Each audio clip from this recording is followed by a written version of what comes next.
Hey, I'd like to welcome you to another episode of Mission Matters. My name is Adam Torres, and if you'd like to apply to be a guest in the show, just head on over to missionmatters.com and click on Be Our Guest to apply.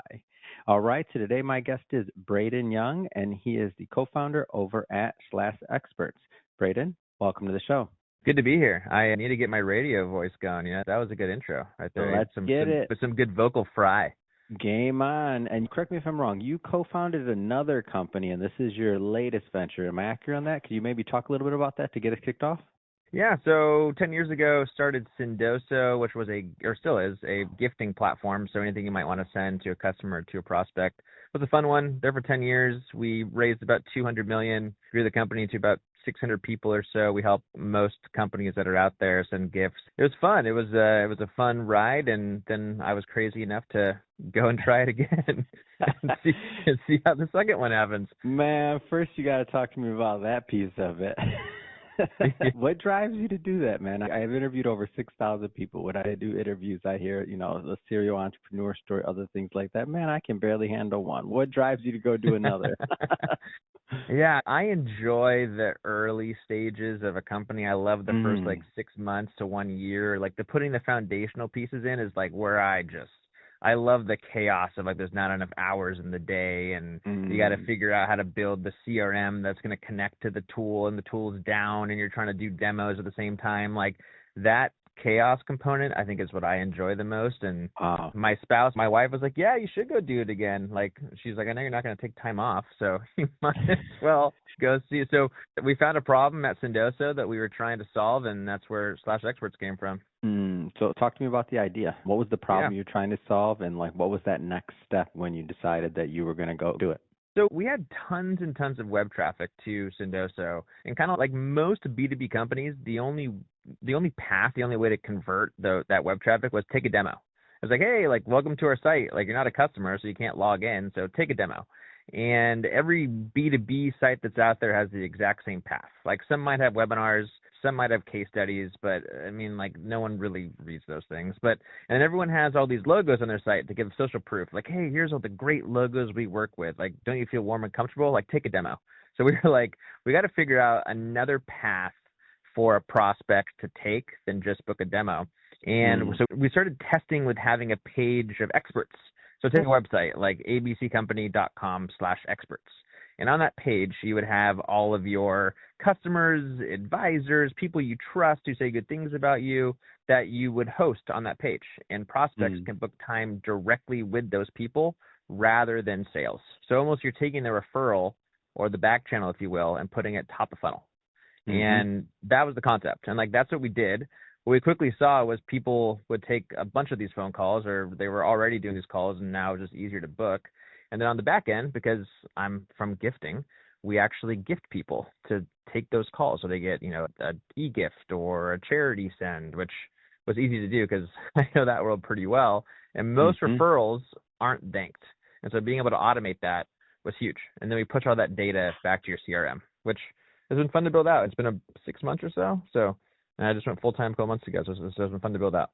Wow. As you started building it out, was there anything that surprised you, like any learnings during the process? Like you're like, I thought this would happen, but then this happened. Like, give me some of those, because those are the fun things in the beginning of starting anything, I feel like. Yeah, when we built it, we didn't, so we thought it would only be top of funnel. Like prospects would go to a page, and rather than book a demo, they would go to this page and book with an expert. But we quickly saw was sales and CX started using this expert page for like post demo as a follow-up. Like they were like, hey, they were like, you should talk to someone who already uses us. Here's a booking link to book with them.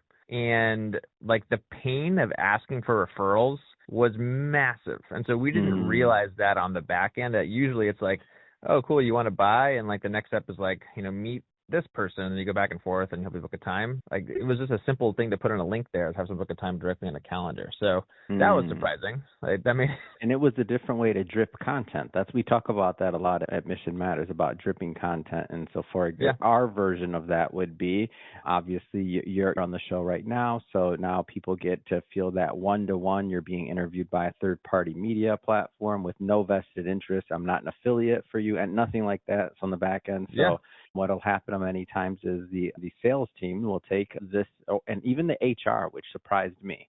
HR will take this type of interview and share it with potential candidates and say, like, look, this is what we want to hear directly from our CEO, this. And I've had people like follow back up afterwards and be like, oh yeah, you'd be surprised. Our HR team's been using that interview and this and that, especially for like, higher level, like hires, we'll say, like different levels of management, we'll say. But not shocking to me, but it's surprising to me how well that stuff works. Like Yeah, over right. time. I mean, there's so many review sites that are out there, and the only review site that's done very well in B2B has been G2. I mean, there's other Trust Radius and those folks too, but G2 is the dominant one. And there's a lot of reviews that are on there that people just can't trust. And like longer form conversations with somebody on the phone, you can actually get the questions answered. I mean, that's why referrals, I think, were invented in the first place. And the thing we were trying to solve for, which was surprising to us, and the way everyone's buying these days, is if someone sees a software or a tool or they have a problem, they usually go to their Slack group of peers and they ask that question, like, hey, like, how are you guys solving X question or X problem? And then people recommend softwares, and then they go read about it, and then they go take a demo. So that back channel, the companies have no transparency in. That's what we're working on solving. Yeah. Why is it important to talk to someone before buying software? Like, I don't want to assume that everybody understands that. Oh, yeah, the anti-AI approach. I think there's like the old phrase, that no one got fired for buying IBM. I feel like maybe that dates me. Like, as I feel like, I don't know. It's one of those things where, like, when I was coming up as an SDR, like, that might date you too. Like, what? Ocean? What does that mean? Like, no one got fired for, buying a CRM or buying Salesforce. Like, the thing there is, like, if you're spending a good amount of money on a piece of software, and I think that's one thing, but I think the bigger piece these days is time and bandwidth. So if you're spending money on a piece of software and you didn't ask, like, how onboarding goes, and you have the team now that has to bend over backwards to put it in place, like, if you didn't do your research on those sorts of things and you buy this tool that you try to implement and it doesn't work and it falls on its face, like, that's a big problem across companies. I mean, if you look a couple of years ago when the market kind of fell out in tech, it's because people had all this shelfware and systems they weren't using. And so everyone had these cancellations and churn happened across SaaS. That's because implementation was horrible. And so I think that talking to a human and asking the right questions, like, hey, like, how's this actually going? Someone just using a tool just will basically take care of a lot of those issues you would run into that AI can't answer for you. I think it's a conversation on the phone of being like, hey, like, how'd this go? I just think like those conversations, especially in the enterprise, aren't going anywhere anytime soon. I think that PLG is a great motion to test something, but I still think if you're going to implement software the right way, you're going to have to do your research and talk to someone who's already using it. Who typically gets the most value out of working with /experts? Is this an enterprise only approach? Is it mid-market, small business? Like, talk to me a little bit more about that. Yeah, I mean, like, right now we're focusing a lot on SMB, mid-market, enterprise too. The challenges, if I go off three, the SMB world is a great one because you can have partners on there that'll take phone calls for you to help try to sell your tool to somebody. I know typically at the SMB space, you don't have a ton of customers that could be experts just yet, so use partners. I think if you're mid-market, you should be spending a lot of time building a community around your customers. Enterprise, of course, they have multiple products. Value-wise, what we've seen, and just starting out, is there's a lot of value for the company because they can start to track back channels. But for experts, they also can start to build their network because they're talking to people that are peers. And so I think eventually you start to build your own peer network because you're doing phone calls that we all already do, just we never get thanked for it. And how are you sourcing the experts? The companies put them up there. So if we sell ABC company, they decide who their experts are going to be on their page because it's like abc.com/experts. So they decide who they want to have on there. Yeah, that makes a lot of sense. And then especially for the buying process and what they're doing, like, it just makes a lot of sense. So Brady, a lot of entrepreneurs that listen to this, a lot of executives, what's your vision going forward? Like, give me the next, 5 years or so. Let's dream for a moment. Yeah, I mean, if I were to dream, I would like every B2B page that's out there, they have experts site where people can actually have conversations with the real people that are a third party that are using the tool. And that's the way people start to buy. So that becomes the first step in the process rather than talk to sales, I think. And then after you have that conversation with a peer who's already using the tool, then you go to sales and you go, hey, like, we're ready to move forward. Like, here's what we want. I just think that changes the entire dynamic of taking a demo and doing. I think that like my big dream is like in the next 5 years, and I think it's already happening. I think disco calls that SDRs do are going away. I mean, if they're not already gone, I think people might disagree with me on that one. I think that most people don't jump on the phone with a demo if they don't already know about the tool. And I think we all need to know that. Car buying, right? Like very few people are going to go to the car lot if they haven't Googled the car that they're looking at, or cars, period. Like they know something now. It's not like back in the day we just go and what's the latest model, right? Yeah, right.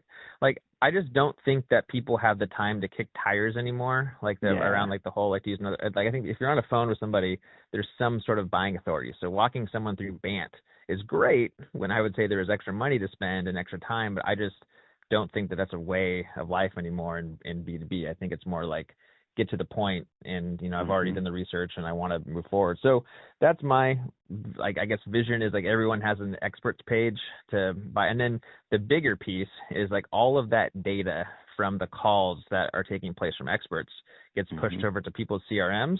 And then you can start to market correctly to your prospects and talk to your customers the right way because you have an insight as to how someone's talking about you. Yeah, that'd be cool. Like that's where you can use AI. Like take all those phone calls from experts and plug that into your chat GPTs of the world, and then you're like, oh, we're not even talking content correctly because our customers talk about things totally different than what we have on our page. Oh, and then you can adjust, right? Yeah, exactly. Yeah, that's the point. You take that learning and then you adjust and then you optimize it and then you hit your ideal target better, hopefully, over time. Yeah. Man, I like smart people, Braden. You're smart. Well, I like when somebody's coming up with something new and trying to change an entire market. I'm going to be like, well, I'm going to look back at this in 5 years. I remember I was talking to Braden. Did I give him that idea? Who gave him that idea? No. It's been a fun one. Yeah, I mean, like, it's only been a couple of months. It's been fun to build out. But, yeah, I mean, like, who knows? Maybe we'll build this out and then, someone, like, will be like, hey, I can take it even further. So it's been fun to build. Yeah, I'm guessing that's what it'll be, and your wife will be like, "Well, might as well go do another one. What's your next one?" Like, good luck. Like, I have like a 3-year-old, and she's like, "Well, I guess the kid's getting older, so you can go start another one, see how it goes." Oh man, oh Braden, I think that's a great way to end it. How do people follow up? How do they connect and learn more about /experts? Yeah, so there's /experts.com. Also, Braden Young. I am the only Braden Young on all of LinkedIn. My parents were creative with the spelling of my name. So if you look at Braden Young, you'll find me on LinkedIn, so connect to me too. Wonderful. And for everybody listening, just so you know, we'll definitely put the links in the show notes so you can just click on them and head right on over. And speaking of the audience, if this is your first time with Mission Matters and you haven't done it yet, hit that subscribe or follow button. This is a daily show. Each and every day we're bringing you new content, new ideas, and hopefully new inspiration to help you along the way in your journey as well. So again, hit that subscribe or follow button. And Braden, thanks again for coming on the show. Hey, thank you. Appreciate it.